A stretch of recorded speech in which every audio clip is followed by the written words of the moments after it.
The title is crazy. I know. I said what I said. I don't know what is in the air. I don't know what is in the water. I don't know if it's social media. I don't know who to blame. But dating in this day and age is definitely ghetto. And I'm sick of it. I have been single for, I want to say 2 years now. And don't get me wrong, I've had fun. Because this is really my first time being single for an extended period. Because I'm usually like a relationship girl. You know, like I had like the high school sweetheart. I was like, you know, in a long-term relationship in college, all that good stuff. So now being single, I've definitely had a lot of fun, and it's been fun having new experiences, meeting people, going new places, doing things that I wouldn't normally do. That's cool, that's cute and all. So I will acknowledge that it's not all bad. You know, there are some pros, there are some amazing men out there and women. So let me get that out the way before y'all call me a hater. Never that. But we're not going to talk about that. We're going to talk about the drama. We're going to talk about the toxicity. We're going to talk about the cesspool. I'm not going to do it to y'all. I'm not even going to specifically get into dating in Atlanta, because I live in Atlanta, Georgia, girl, and this is one of the worst.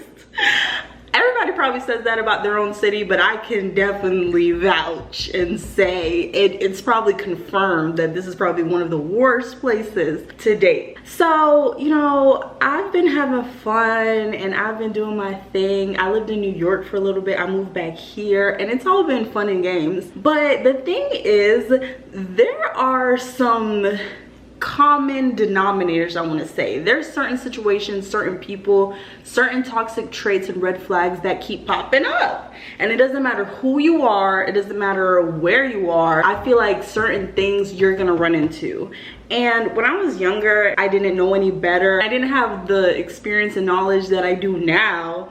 Child, I was just running into this thing blind. I was not equipped. I didn't have none of the knowledge. I didn't have sprinkle culture. I didn't have TikTok or nothing to teach me or warn me what to look out for, what red flags to avoid or whatever. So I was just kind of running into it blind and just doing what I thought I knew how to do, being the nice girl, being the good, nice, big-hearted, kind person that I am.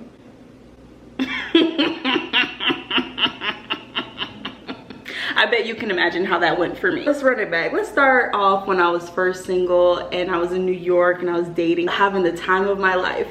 I met a guy and I'm laughing now, but I was so smitten by this man. We vibed. He was such a gentleman. The chemistry was amazing. Like, we met and instantly clicked and it was just fun. Oh my gosh, I was just like in love, child. Because I was like, oh my gosh, you're fine as hell, you dress nice, you're clean, you're chivalrous, you're fun. Why are you single? Like, what's wrong with you? What's the red flag? Like, am I missing something? Because I'm straight up like that. Like, I will just get right into it. So I asked him that. I was like, so what's wrong with you? And he was like, well, I guess I kind of have commitment issues. I'm not looking for anything serious, so I'm not really looking to settle down. I'm just, you know, blah, blah, blah, blah, blah.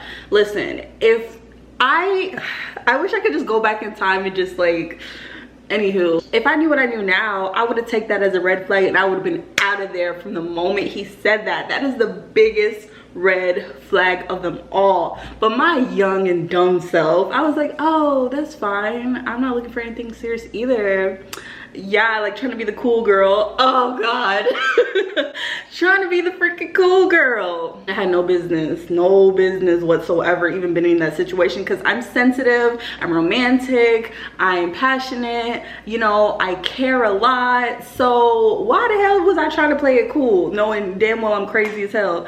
But anywho, so I told him that, okay, we're on the same page, cool. So we proceeded to go on dates, we proceeded to go on trips together, we proceeded to be very close. We talked every day, all day. We'd be on the phone for hours and hours and hours, and I was really falling for this man. Oh my gosh, y'all, I was sprung And I would get mad because, okay, here's the thing about when guys start off by saying they're not looking for anything serious. I feel like when you say that you're not looking for commitment, but then you proceed to do boyfriend things and want relationship type things, it's the biggest gaslight ever, because it's like your words don't match your actions. So it's like, on one hand, you're sitting here telling me that, okay, you don't want nothing serious, you know, whatever. So basically we just cool or whatever, we're just chilling, we're going with the flow, that BS.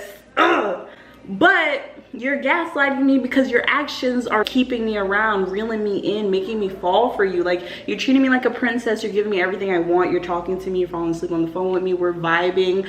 Any rational woman, any rational person with feelings and emotions, you're gonna get in deep. Next thing you know it, you're jealous and crazy. But they say that in the beginning, like, to have a disclaimer. It's kind of like they want to be like, okay, so I'm still do me, like we could do us, but if you catch me anything, then you could just be like, oh, I told you I didn't want to do anything, I told you I didn't want to be in a relationship, I told you I don't do commitment. So basically it's like, if you catch feelings and you get mad and upset, it's on you, because they took the blame off themselves by saying I told you up front. So it's like kind of like gaslighting you. So I was stuck in this situation for like a year because I really liked him and I thought I could change him. Ladies, we need to stop thinking that we could change a man. You can't change him. Stop falling for potential and stop trying to change him. He is who he is, and even if he's gonna change, he's gonna be the one that's gonna change himself. You know, you can't change people. No matter how much, you can't love people into loving you or respecting you. You can't, no matter what you do, it's not you. So I had to learn that hard lesson, that basically if he wanted to, he would, but he wasn't, so he obviously didn't want to. And that's okay. It's kind of like I was trying to prove myself. I had to convince in my head, like, oh, I'm gonna make him fall in love with me and then he's gonna change his mind. You can't change him. He's not gonna change his mind. He said what he said, and then you're giving him everything he wants, because he had no problem accepting the relationship type stuff from me. He never was like, hey, like, listen, you're doing too much, we're doing too much, we're getting too close, I told you I don't do commitment, I told you I don't want anything further. He never took initiative to stop things or to set more boundaries. He was taking everything in, everything that I was throwing at him, everything, offering, going places, dates, doing all the relationship stuff. That was fine, but he drew the line at committing. I feel like it's our job as women to be responsible for ourselves, to take ourselves into consideration and our own feelings into consideration, and stop things before they go too far, right? Because if you leave that up to the guy, he's not gonna do it. So after sticking around for that year, being on and off, getting mad at him because I saw that he was still trying to keep his options open. Whenever a guy says that they're not ready to settle down or whatever, they want to keep their options open and they want to keep playing the field. So I would like catch him like talking to somebody or whatever, and I would get mad at him, but I really had no place to be mad because, you know, I guess he said he didn't want a relationship in the first place. But like I said, it's like a gaslight. So anyways, after a year of being on and off and like cutting him off because thought I was waking up and realizing my worth and knowing better, but then missing him and going back to him and just being on and off, I finally ended it for good.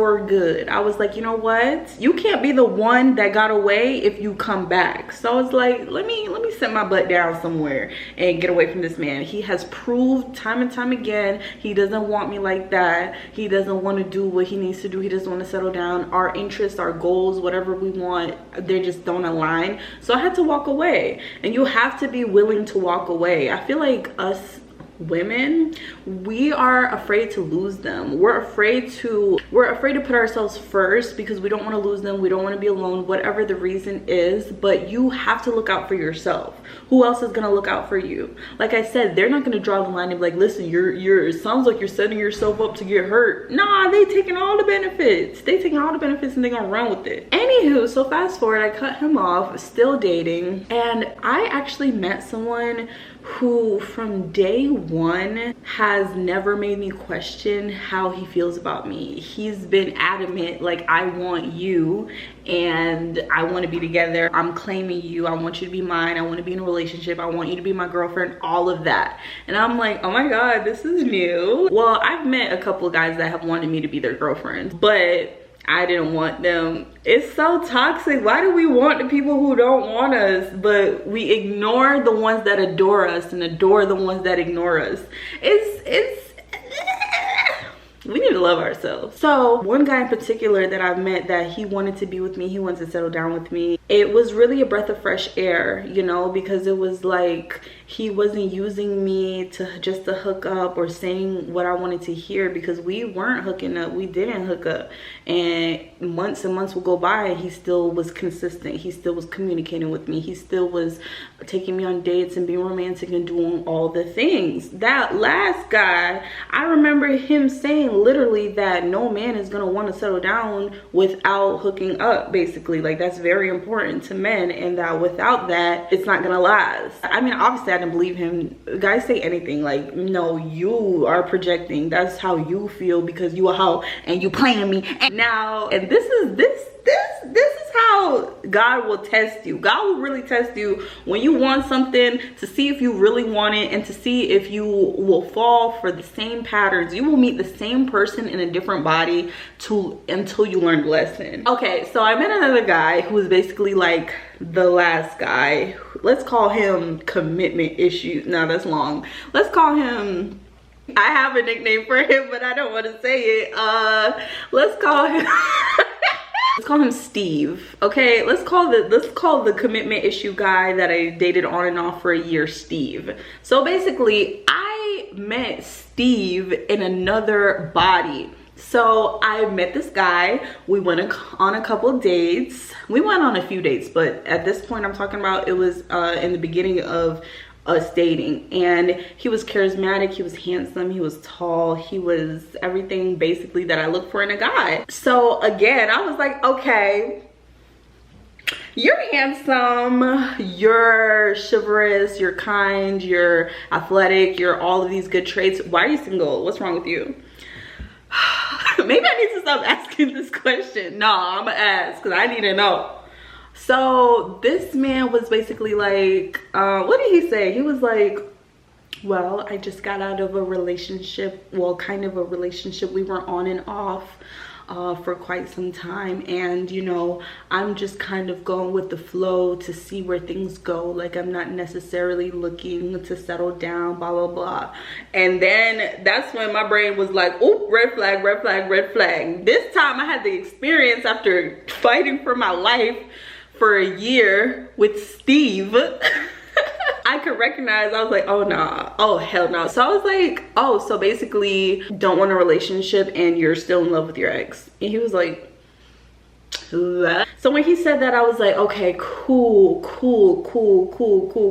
Okay, I should have ended it right then and there and be like, okay, you know what, cool, our interests aren't aligned. Because I feel like, I don't know, it's like, I don't want to say my goal is to be in a committed long-term relationship, but I'm open to that. But at the same time, it's not like that's what I'm looking for. I want things to naturally progress there if it goes there. Like, I'm open to that, but it's not like I'm just gonna sit down and be like, listen, I want a relationship, and if you can't give me that, then get the hell out of my face. No. So this is what I said. I believe I said, okay, you know what, I'm dating and I'm open to getting to know people, and afterwards, if that goes somewhere and it leads to a relationship, I'm open for that. However, what I'm not about to do is sit up here and have a weird situationship with you and not know where we stand and be wondering how you feel or whatever and just be confused. Now. So I told him that. He's like, yeah. I was like, I'd rather just not date at all than to be in that position. He's like, no, I completely agree. Like, if it gets to that point, then I agree. Then it's best to not continue. I was like, okay, cool. So we proceeded to go on dates, and I had so much fun with this guy. I really liked him. I found myself really liking him. However, I noticed one thing. At first, he was consistent in the beginning. Like, he was setting up dates for us weekly, but the communication wasn't there. And this is kind of debatable. Like, some people feel like if we're not talking about planning the next date or seeing each other. We don't have nothing to talk about. You know, you don't have to text me every single day. We don't need to be talking 24/7 or whatever. I agree to an extent. Like, you don't have to sit and talk 24/7. We have jobs, we have lives, we have things to do. Ain't nobody want to be up under you 24/7. That's fine. But at the same time, it's like, if you care about me, if you like me, if you even care about me 1%, you should be checking in on me. You should want to know how I'm doing. You should want to know what's going on, especially as like time progresses and we get to know each other more and more. There should be some communication. I mean, we don't have to talk all day every day, but like a good morning. But he would like not text me until the next day. If I text him in the morning, he would text me at night or the next day or 2 days later. He was just very inconsistent with his texts. It was like we had a good time in person. We always vibed so well. And when we weren't together, it wasn't the same energy. So at least Steve, with his crazy non-committing butt, was talking to me all day every day, and that was cool and all. I wasn't expecting that from this guy, but give me something, you know. So I just felt like he was breadcrumbing me. But you know, I heard that if a guy is treating you very well in person when y'all are together, and then when you're not together, he's not giving you the same energy, it's because he's giving somebody else that energy. So it was giving he had like a girlfriend or something, or he was dating other people, or I don't know, but it was giving, you know, our female intuition is very strong, and I believe that. So I feel like he just was busy with his options. I wasn't that much of a priority to him. He didn't like me like that, because it's not just enough to pay attention to how he treats you when y'all are together. You need to pay attention to how he treats you when y'all are not together. Because the other guy that I met, that I told you he wanted me to be his girlfriend, he was consistent when we were together, when we weren't together. He, like I said, he never made me guess or question how he felt about me, how things were going between us, or where this was heading, his intentions. He never had me guessing or wondering. This guy had me going through the motions, because I wasn't gonna call him. So I never called him. I mean, I probably called him once, but he wasn't calling me. I wasn't going to double text him. I started taking long to respond to him too. So he responded to me the next day, I responded to him the next day. Like, boy, ain't nobody pressed. Don't do that.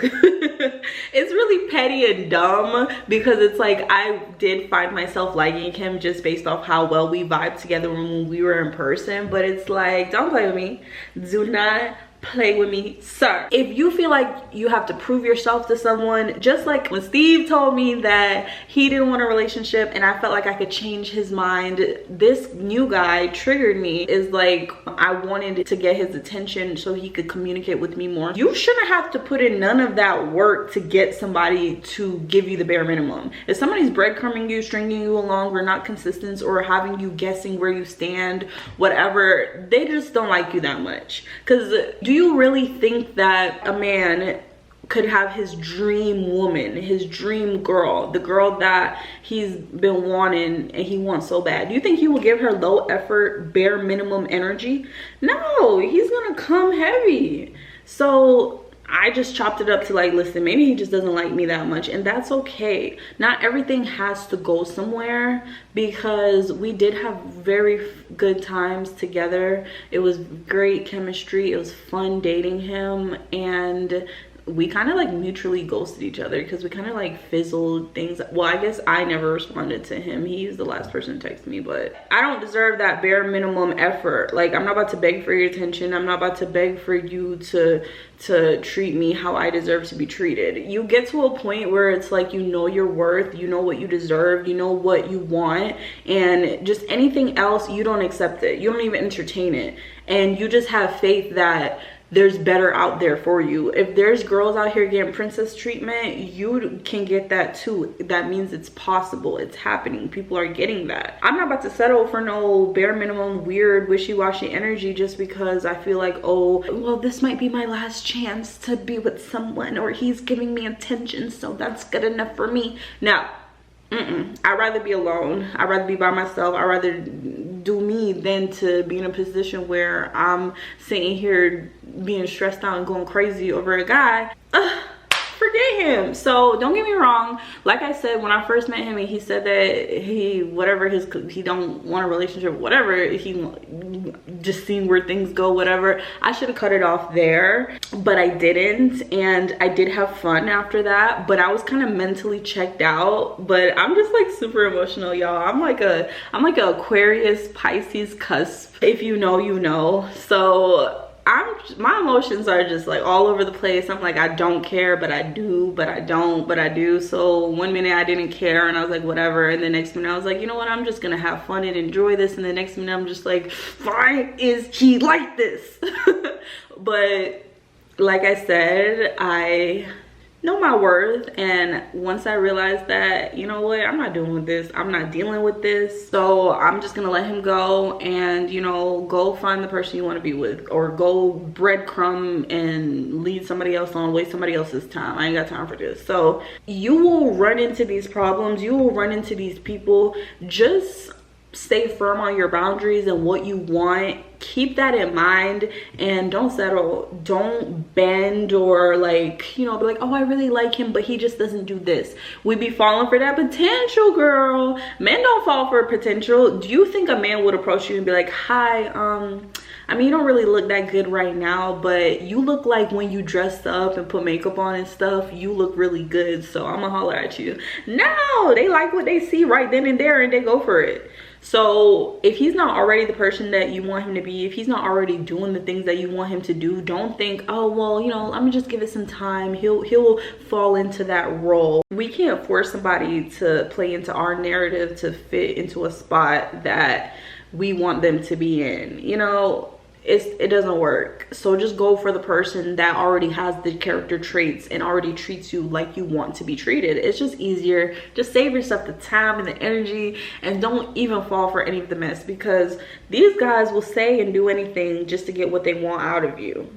Don't give it up, okay? Because obviously you're valuable. You have something valuable, or else they wouldn't try so hard. They wouldn't try to lie and finesse and manipulate you, or do whatever they do to get to whatever they want, if it wasn't that much worth it. Because that's a lot of effort, you know? So just wait for the person who's gonna come around and do what they need to do, because ain't nobody got time to go and stress through the alternative. And these are lessons that I had to learn. I had to learn this. I didn't have nobody to tell me this. I wish I had somebody to tell me this. Like, I wish I had somebody to put me on game. I was so scared to scare people away. I was so scared to, you know, set my boundaries. That's the problem. We're too afraid to lose these. You have to be willing to let go and lose him. Like, who cares? Because you have nothing to lose. If you don't talk to him, okay, you just missed out on a guy that wasn't gonna treat you how you wanna be treated.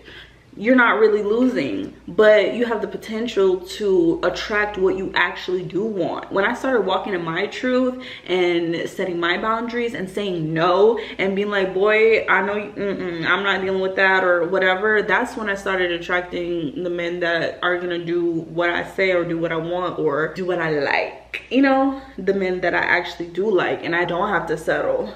And it doesn't scare them away. And if it does, oh well, his loss. You know, don't forget that you are the prize, okay? Sprinkle, sprinkle. But listen, just look out for yourself and act in your own best interest. If you don't listen to anything I say, take that advice. Act in your own best interest and put yourself first. Because that's what they do, and that gets them everything. Flip the switch. Flip the switch. Be that assertive girl with boundaries that puts your foot down and is not a doormat. And then you get whatever you want. And if they don't want you, they're not acting accordingly. To the left, to the left. But thank you guys so much for watching. I will see you guys in the next video. Don't forget to like, comment, and subscribe so we could keep having these chats. Leave me a comment and let me know what are red flags that you avoid like the plague, or experiences that you had to learn the hard way. All right, let's help each other, okay? Put each other on, because our parents didn't teach us this. Call me your big sis, okay? All right, I'll see you guys. Bye.